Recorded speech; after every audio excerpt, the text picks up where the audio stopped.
अस्सलाम वालेकुम students. First year का हमने चैप्टर नंबर 5 स्टार्ट किया हुआ था, पार्शियल फ्रैक्शंस। इसके पिछले 2 लेक्चर्स के अंदर हमने कुछ बेसिक डेफिनेशंस को देखा। आज इस चैप्टर का हम ये थर्ड लेक्चर स्टार्ट कर रहे हैं। इसके अंदर हम फर्स्ट केस करेंगे पार्शियल फ्रैक्शंस का और एक एग्जांपल के थ्रू इसको अंडरस्टैंड करेंगे। बेसिकली पार्शियल फ्रैक्शंस के जो क्वेश्चंस हैं हमने उनको 4 केसेस में डिवाइड कर दिए हैं। अब ये 4 केसेस जो है ये हमने किस बेसिस पर बनाए हुए हैं, जो भी आपको फ्रैक्शन दिया हुआ है उसके डिनोमिनेटर की बुनियाद पे। जैसे फर्स्ट केस है resolution of p of x divided by q of x into partial fractions when q of x has only non repeated linear factors. मतलब फर्स्ट केस में जो डिनोमिनेटर है q ऑफ x, इसको हम suppose कर लेते हैं कि ये q ऑफ x सिर्फ और सिर्फ लीनियर फैक्टर्स पर मुश्तमिल है और वो सारे नॉन रिपीटेड है, मतलब सेम नहीं होंगे। लीनियर उसको कहते हैं जिसमें x की मैक्सिमम पावर 1 हो, और नॉन रिपीटेड का मतलब है कि कोई फैक्टर सेम ना हो। मिसाल के तौर पे जैसे एग्जाम्पल है कि p of x divided by, यहाँ पर हम 2 फैक्टर्स ले लेते हैं, x माइनस ए और x माइनस बी। ऊपर जो मर्जी पोलिनोमियल हो p ऑफ x, नीचे 2 फैक्टर्स x माइनस ए x माइनस बी। तो 2 फैक्टर्स हैं तो इसके 2 पार्शियल फ्रैक्शंस बनेंगे। एक पार्शियल फ्रैक्शन के ऊपर आप a लेंगे और उसके नीचे x माइनस ए लिखेंगे। दूसरा आप कांस्टेंट सपोज b करेंगे और उसके नीचे x माइनस बी लिखेंगे। इसी तरह अगर नीचे 3 फैक्टर्स आ जाए, x माइनस ए x माइनस बी और x माइनस सी, तो इसके 3 पार्शियल फ्रैक्शंस आप बनाएंगे। एक के ऊपर कांस्टेंट a सपोज कर लेंगे और नीचे x माइनस ए लिख देते हैं।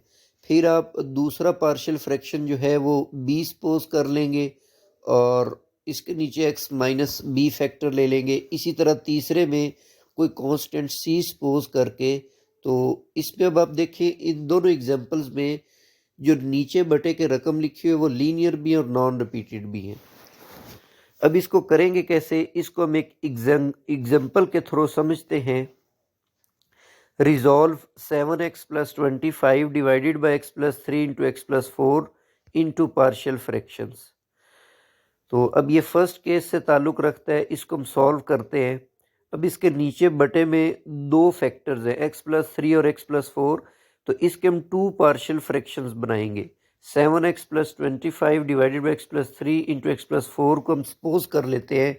एक कांस्टेंट a ले लेते हैं और उसके नीचे एक फैक्टर लिख लेते हैं x प्लस 3।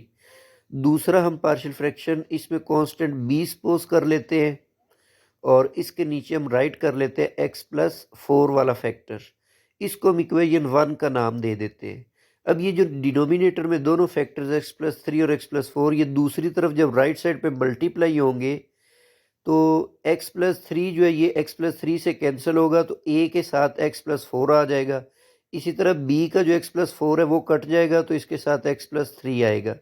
इसको हम सपोज कर लेते हैं कि ये इक्वेशन नंबर 2 है। अब a कांस्टेंट की वैल्यू निकालने के लिए इसके नीचे x प्लस 3 था, तो इसको इक्वल टू 0 लेकर यहाँ पर x की वैल्यू -3 इक्वेशन 2 में पुट कर देते हैं। Put x is equal to -3 in equation 2, a की वैल्यू निकालने के लिए। Then equation 2 becomes 7 into -3 plus 25 is equal to a into -3 plus 4 plus b into -3 plus 3। अब ये 7 ज़रब -3 -21 बन जाएगा और जमा 25 है तो लेफ्ट साइड पे आपके पास 4 बच जाएगा। a का कोफिशिएंट 4 -3 1 आ जाएगा और b का कोफिशिएंट 0 हो जाएगा। तो यहाँ से आपके पास a की वैल्यू निकल आई 4।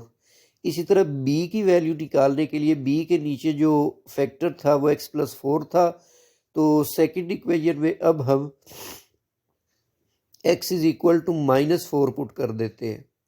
Put x is equal to -4 in equation number 2।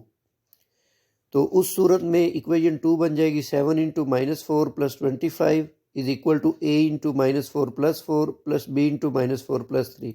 अब लेफ्ट साइड पे 7 को -4 से -28 जमा 25, ये -3 बन जाएगा और a में -4 प्लस 4 0 हो जाएगा और b का कोफिशिएंट -1 आएगा।